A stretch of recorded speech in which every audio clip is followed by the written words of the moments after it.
அஸ்ஸலாமு அலைக்கும் வரஹ்மத்துல்லாஹி வபரகாத்துஹு. நம்மளுடைய சேனலில் நீங்கள் இப்போ பார்த்துட்ருக்கிறது எங்கள் பெண்கள் குழு மூலமாக நாங்கள் நடத்தின இஃப்தார் நிகழ்ச்சி. அல்ஹம்துலில்லாஹ், இந்த புனிதமிக்க ரமலானுடைய மாதத்தில் இஃப்தார் வழங்கணும்னு ஒரு நியத் வச்சோம். அந்த நியத்தை அல்லாவிடம் ஒப்படைச்சோம். அல்ஹம்துலில்லாஹ், அல்லாஹ் எங்களுக்கு அதை ரொம்ப பரக்கத் மிகுந்ததாக அமைச்சு தந்தான். எப்படி சொல்கிறேன்னா, நாங்கள் 20 பேருக்கு வழங்கணும்னு முடிவு செஞ்சுருந்தோம்.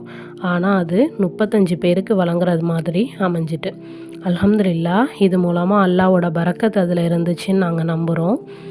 இது போன்ற எங்களுடைய சிறிய முயற்சி அல்லாவிடம் எங்களை இணைக்கும் பாலமாக அமையும்னு நம்புகிறோம். இன்ஷா அல்லாஹ், இது போன்ற அமல்களில் நீங்களும் இணைய விரும்பினால் எங்களுடைய வாட்ஸ்அப் எண்ணில் தொடர்பு கொள்ளவும். சிறிய முயற்சி பெரிய மாற்றத்தை கொண்டு வரும் இன்ஷா அல்லாஹ். எங்களுடைய வாட்ஸ்அப் எண் கீழுள்ள டிஸ்கிரிப்ஷன் பாக்ஸில் கொடுத்துருக்கோம். எங்கள் குழுவில் இணைய விரும்பினால் நீங்கள் அந்த நம்பரை யூஸ் பண்ணிக்கோங்க. அஸ்ஸலாமு அலைக்கும் வரஹ்மத்துல்லாஹி வபரகாத்துஹு.